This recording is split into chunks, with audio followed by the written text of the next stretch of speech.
We are off. We're off. We're off. Only 14 minutes late from when we wanted to depart. But it's okay. But we're making it. We're doing it. Exactly. To the Greenbrier we go. To the Greenbrier.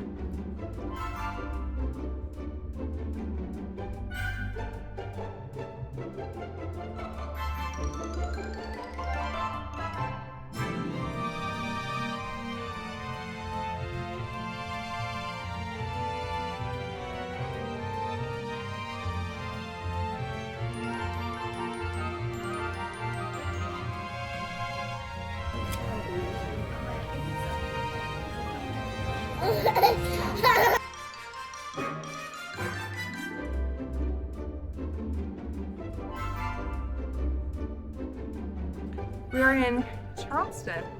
It was a really late night last night. We got back to our room at like 11. Margaret was such a trooper. We ate dinner at Magnolia's and it was like a 3-hour dinner and she just was like so happy the whole time, even though it was so late and we passed her bedtime. And this morning was daylight savings time, which I just hate. We really should get rid of daylight savings time. Why does this even exist? We're not farmers. And so either way, we're here. We're gonna walk around the city a little bit before we go back to Florida. We have to be there at 7, so we really need to be out of here in like the next hour. But we're gonna have a fast hour, see things, then be on our merry way. We're a little tired. We feel really good though. Tired, but happy.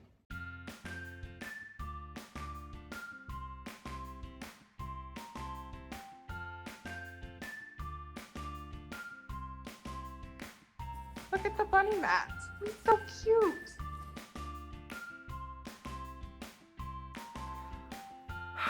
I just got home from seeing Miriam. We had such a nice time. Whenever we come to Florida, I'm just like, I need at least one night or one day for Miriam. So like, cause it gets so busy here, cause like all the family is here. We're all so excited to see each other and Margaret is so excited to see the cousins. And so it's like that time fills up so quickly. But I'm always like, I need like an afternoon or an evening, but I have to see Miriam. And so tonight was Miriam night. It is 11 years this year of our friendship, which is crazy. And it's crazy that I'm old enough because like we went when I was like 16. And so it makes me feel so old. I'm like, it's been 11 years. I'm getting old. We're getting old. And so it was so sweet. I hadn't seen her since Thanksgiving when we were here. And so, you know, last time I saw her, I was pregnant.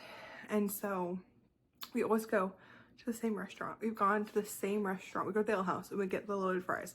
We have done this for 11 years now. And back when we first started doing it, if you went after 10 p.m. on a weeknight, you would get the loaded fries for like $5. And so we would do that every Monday night, every week for years. And so even now, we still do it every single time, margaritas and french fries. So it was so sweet. But I hadn't seen her since I was pregnant. And so our dinner was like hours long, our French for dinner. But it was just like so perfect and just what I needed. Like we just held hands and cried for like 2 hours and then we went to Target. So my heart feels so much better. My soul feels so much better. We've talked on the phone, of course, throughout the whole thing, but we haven't like hugged each other, touched each other, been with each other. And so it was just so nice and so healing. You know, being friends for 10 years, you go through so much together. And Miriam had a car accident a few years ago and her parents called me in the middle of the night. And so like I rushed to the hospital at 4 a.m. And it was so bad that I couldn't identify her because she didn't have, I think her wallet like flew through the window. They couldn't ID her. And so when I came to the hospital, I knew she was there, but they had her as Jane Doe. And I was like, where's Miriam? I'm here, Miriam. And so like, I had to like fill out all of her stuff. And like, it was so scary, mostly for her because you know, she had gone through the wreck, but as a friend, it was so hard for me to see her suffering. And like, she was just covered in blood and they hadn't like wiped off any of the blood. And like her little arm was just like, had all this blood on it. I remember like yelling at the nurses, I was like, why hasn't anyone washed her up? And so like, I got a washcloth and like washed off all the blood because I was like, this is ridiculous. And so it was something that was so traumatic, mostly for Miriam, but also me as her friend, like going through it, it like brought us even closer. And Miriam and I were like holding hands, talking about Mary Claire, just crying in the Ale House. And Miriam was like, one of the hardest things for me was that I couldn't comfort you when you were in the hospital. And it was just, and she did comfort me. Because she would always text and call and always be there. But she was like, I just couldn't be there in person, holding your hand and supporting you. And she's like, and that was just so hard. And she goes, but I would go to mass and light a candle for you and pray for you. And so it was just so sweet and so special and just a really great healing night. I feel like, I think I've said this before, but like I'm in stage 2 of like the healing journey where like, I don't cry every day, but it's also like, I was talking to Spencer about this last night. I was like, just because I don't cry every day doesn't mean that I don't want to cry every day. I feel like, when Mary Claire just passed, like at the funeral and like the week after, I would just like cry all the time. And it's like, you're so sad you can't even control it. But then you get a little bit, you feel a little bit and you can control it, but you just don't want to, but you feel like you should, because you just can't like cry all the time. But it's just really nice to have friends and family that are just there to just hug you and love you and cry with you. And that's what happened tonight. So it was a really good night. And then we went to Target. And man, Target's Easter section slays this year. It is amazing. We got all these cute little rabbits and bunnies. And I got Margaret a little Pooh Bear outfit because we're going to Disney next week. I'm so excited. It was my first time with her going to Disney World. We've only taken her to Disneyland. She's been to Disney World with Amber and the kids, but I haven't been with her, and so I'm excited. So it was a good night. Very comforting, very peaceful, very wonderful. Oh, tomorrow I'm finally getting a manicure. I'm back in the land of Gel X. And so I was like, I'm gonna have to wait to LA to go, but Amber's girl does Gel X. And so I haven't gotten my nails done since Christmas, since the week of Thanksgiving. It's been that long, and my nails made it through the whole hospital stay. And then I shaved them off. And so now it's time for new nails. I was like, I was gonna get them done earlier, but I couldn't find a Gel X place in Pennsylvania where we live. And then I was like, nice nails feel like happiness and healing and okay, and I just don't feel okay. And so I just don't feel like my hands should look okay when I'm not okay. But it's time.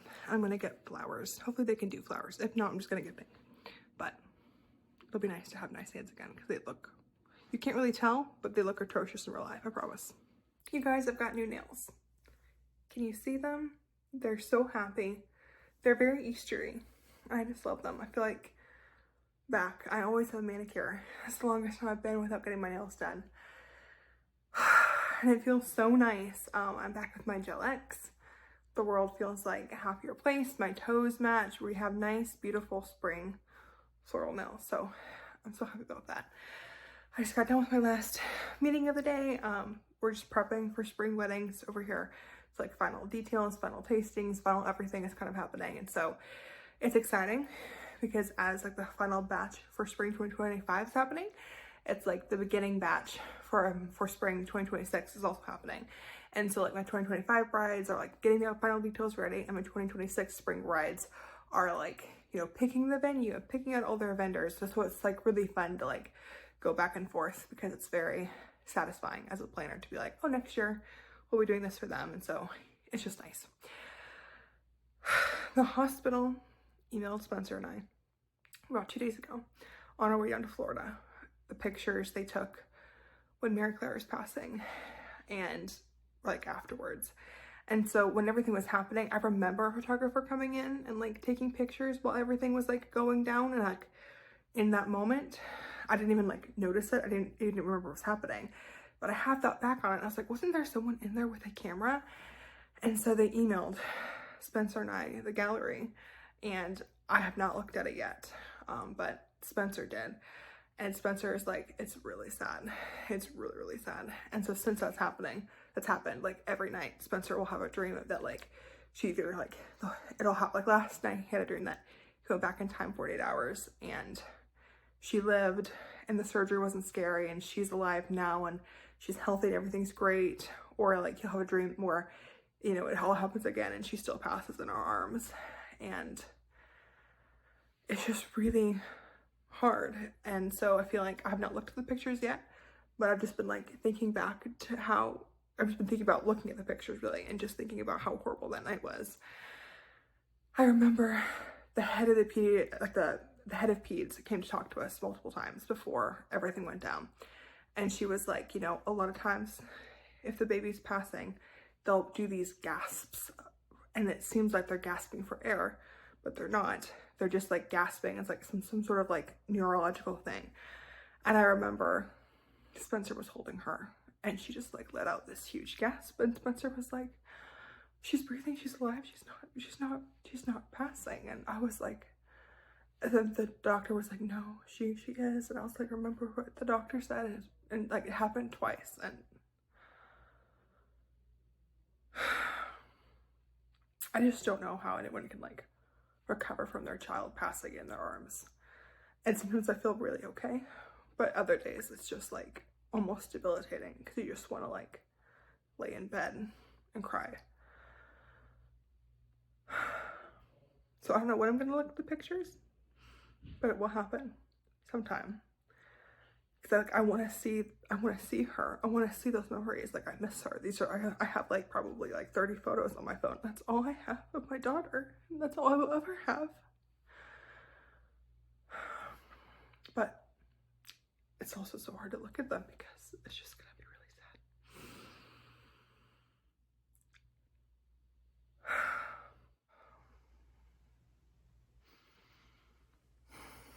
But tonight we're going to Tucker's football game. It's gonna be so cute to see him running around playing. It's gonna be so darling. And then we're going to dinner, and hopefully having an early night, because I just feel like I've been going, and I feel really worn out. So it should be a really good, fun, sweet night.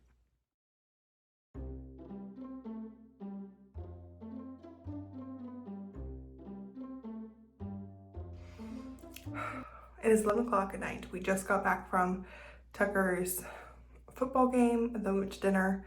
And then I was like, oh my gosh, I need to get Margaret's shoes exchanged, because she's grown out of the pair she has, and she's at the stage where she needs like multiple pairs. She needs like a nice pair and a casual pair, because she's actually like walking everywhere.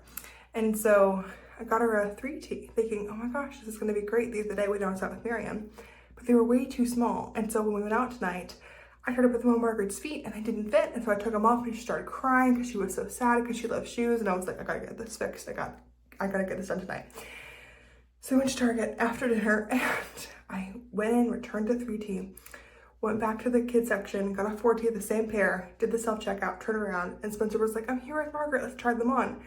So I tried them on, and they were too small too. And so I was like, that's it. So I went back, returned the 4T shoes, and went back in, got a 5T, and they were too small.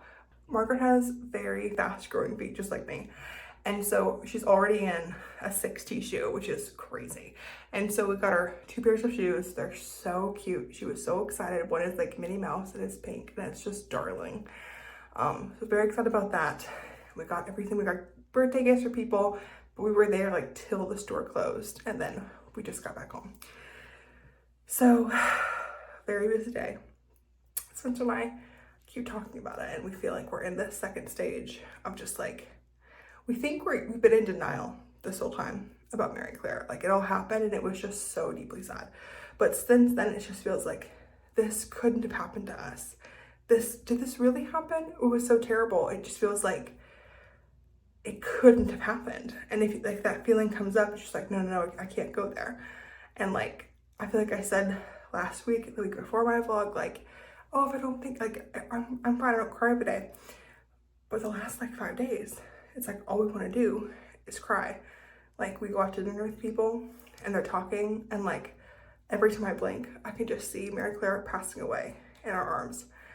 And like, people are talking, having conversations with us, and I feel like I can't even concentrate on what they're saying, because I'm just like thinking of like hearing the heart monitor stop in the NICU. And I haven't felt this way since like the first 6 weeks that she passed. And so Spencer and I are talking about, have we been in the, like, you know, the 5 stages of grief? We're like, have we been in denial the last few weeks? Because it just feels so like overwhelmingly tragic. I'm like, oh my gosh, that actually happened. And I don't know if it was like the hospital sending us the pictures or what, but it's really hard. And people like talk about their lives, everything that's going on. And all I want to do is like look at them and say, like, my daughter is gone. Like, she's not here. We're having a family dinner and she's missing. And it feels so wrong And I feel so sad and I feel so strange. And it's just really hard for anything to feel important when that's happening. People like talk about their lives and I'm just like zoned out thinking like, Mary Claire isn't here. She's buried in the backyard. Like, why are we talking about anything else besides that? And then I look at Margaret and I'm just like, would Mary Claire have laughed this way? Would Mary Claire love steak? Like Margaret ate half of my steak tonight for dinner. She loves meat. I love that about her. It's so cute. She's definitely our child. But she was eating all the steak and I was like, would Mary Claire have loved steak? What would she have liked? Would she have like hated steak? Like, I just feel like we just missed out on her whole life. And so it's deeply tragic. And I feel like I haven't felt this tragic about it in a couple weeks. And I'm like, well, what's wrong with you? Why haven't you? This happened and it's terrible, but it feels too terrible to have actually happened. But then you realize, oh my gosh, it did. So I'm gonna shower and go to bed. I have a pimple on my eyelid, so gotta take care of that. I'm just falling apart over here. And I'm gonna go to sleep. Bye, guys.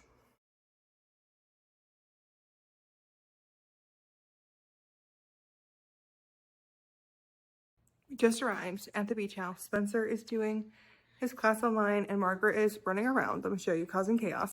It's gonna be a really beautiful, peaceful, hopefully, peaceful, calm week and a half. The ocean is here, we are here.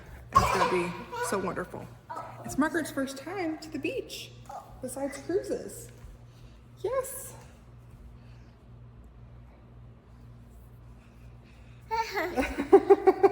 Oh. Bye, guys.